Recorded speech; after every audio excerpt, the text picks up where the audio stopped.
Này लोगोफोर मियानो जोङो last rehearsal होनना बुंबाय थानाया दिनै फुङाव लिंहरफिनबायसो जोंखौ नै एबा ड्रेसाव गावबा गाव न'निफ्राय लाबोखानो होनाय ड्रेसावसो बाव दिनै मोसाबावगोन नो बेनिफ्राय गाबोन फाइनेल जागोन गाबोन 17 तारिख दिनै 16 नोंथांमोना सोरबाफोर फैयोबा गाबोन फैबानो जाबाय ओमफ्राय जोंखौ नुयोबा लोगो हमनानै मिथाइ जाहोबानो जाबाय ना मा होनो स' दायो जों रेडि जाबाय थांनोसै आरो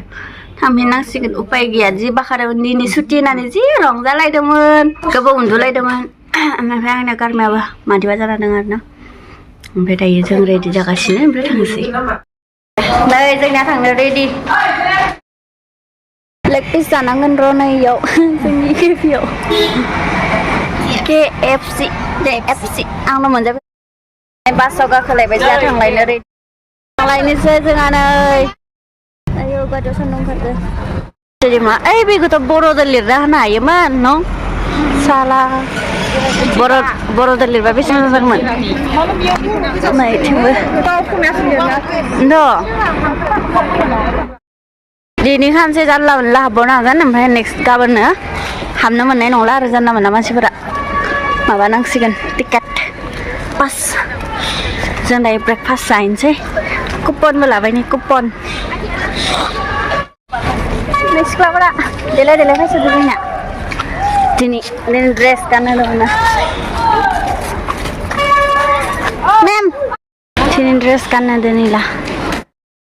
नै लोगोफोर जोंनिया दिनै दावदै बिथाङा दावदै जायानो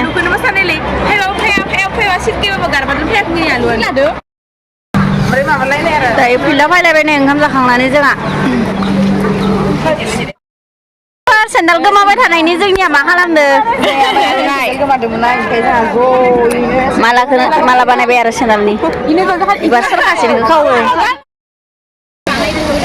आरो दिनै लाखाबालाय गाबोनलाय माखौ लागोन न'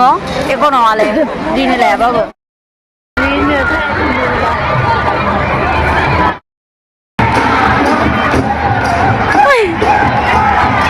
खर्टिक जाजोबसोदो मालाय मागोनि न'आवबो फिथा मोनजायाखै नालाय बेखायनो इयावनो रंजाफैबाय आरो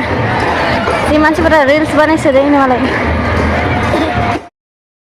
जोंना फिल्डआव गुमा फैलायलायदों बाजैनि आखायाव मालायसो नैला मानो फैनो मोनो गुवाहाटियावबो गुमा फैयो नामा सोरबा नैबे माइनि गुमायासो बाव जाजानाय बावसो इयो नै केमेरायाव अबस्था गैला गाबोनबो मबाइलखौनो लाबोनो मोनानो जों मादि बागुरुम्बा दोहौआव वर्ल्ड रेकर्डआव जोंबो मोसादोंमोन ना फट'कानो थानाय नङा दखन मोनसेबो न' मा जागोन इमान दुखु जोंहा माबा फिल्डआवथ' लानांगौमोन ना जों मोसादों मारोमोन होननानै जोङो प्रुफ थागौमोन ना दिनै लास्ट भिडिअ'लै लोगोफोर दिनैनिफ्राय भिडिअ खालामनो मोननाय नंला थांनोसै लोगोफोर नै दिनै दासो सुटि जादों मबाइलबो लाबोनो मोना गाबोनो दिनैनो लास्ट खासै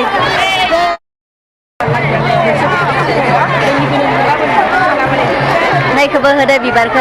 बिबारानो ब्लाब जाबाय नै बिबारखौबो होदोंमोन दिनै खानायाव थेबनो नुनाय नंला गाबोननिफ्राय रावखौबो नुला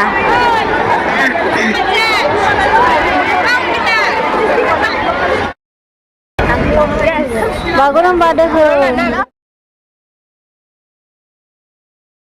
नै लोगोफोर देलायगासिनो र' जोंहा दिनै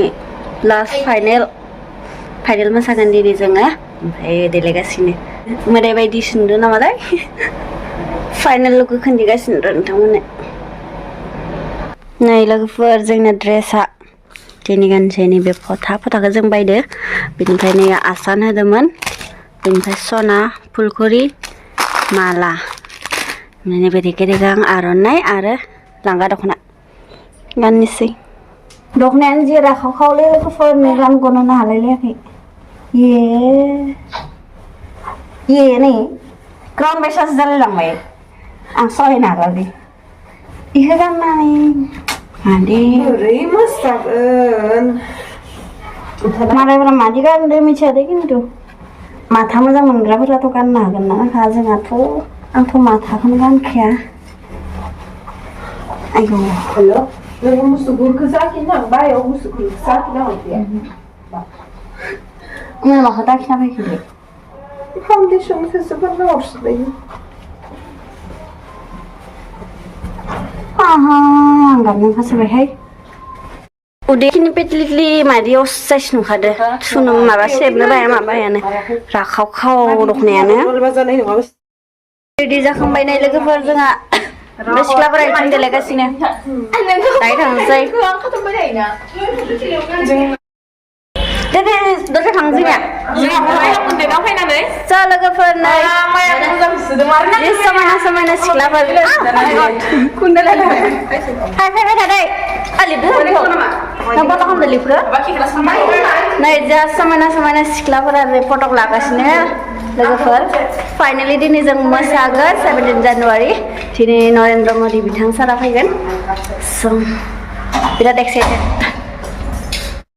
आंथ' रावखौबो बारा सिनाया दै जाय सिनायो माथो बानो जाबाय नै फैबाय था नोंसोरो आं थांग्रोनोसै दे निफ्राय थांनोसै मिथियालै माबा गेजेर गांगोन भिडिअ खालामो आरो बेफोराव दोनलाङो बिसोरो साला नै तामुलपुरियान सिख्लाफोरा नै जोंना गेटआ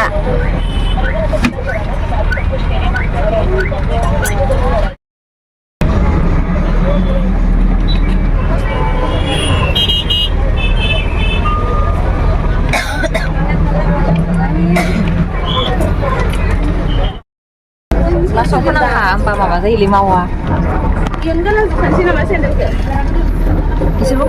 लोगोफोर मबाइल सोनो होआखै आं मबाइलखौ ब्लग बानायगोन होनना लांफादोंमोन ओमफ्राय दायो बासाव दोननो फैबाय ओमफ्राय बासखौबो नागिरना मोनला जों दा नैला मा बास दंसोयो मनि जोंनि तामुलपुराबा मोनसे दोङो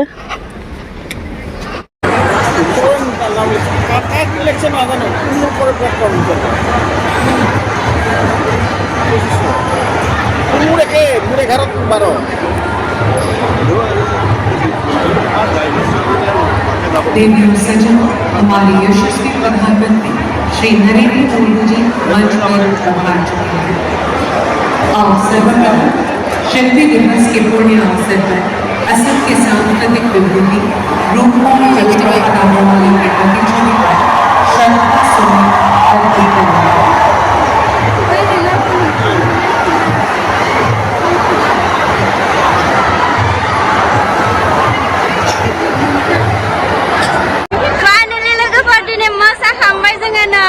बागुरुम्बायाव ओमफ्राय आंहा माथो साथो थरायलायलांबाय आरोना बिराद थान्दा आरो माने जों सुइटार गाननानै थानो मोनाखैमोन बेनिखायनो ओमफ्राय दायो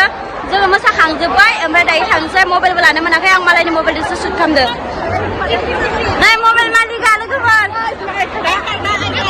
मबाइल मालिका दायो जों थांसै लोगोफोर बाय लोगो मोनफिनगोन माला लोगो मोनफिनगोन मोनथिथ'ला ओमफ्राय दायो जोङो दिननिफ्राय बिदाय होनोसै आरोना बाय नै लोगोफोर आं रुमाव हारसिं फैबाय आरोना रावबो फैयाखै ओरैबायदि खातारनाक मोजां नंखाया आंनि माबाया आं गारना फैग्रोबाय बिसोरखौ निलास ओरैबायदि माने खस्थ' मोनबाय 12ता जालायलायबाय लोगोफोर मिन्थिगोन ना 12ता टाइम जालायलायबाय जों माला उन्दुगोन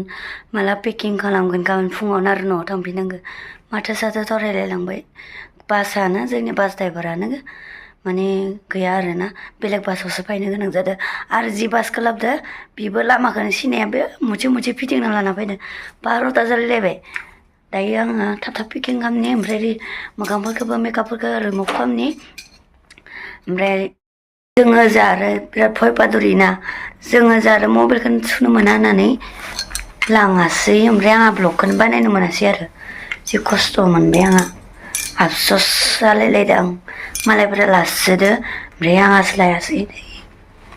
लांदोंमोन आंबो ओमफ्राय दोनफैलायलायदों आं दायो मोखां सोखां साफा खालामना लानो लोगोफोर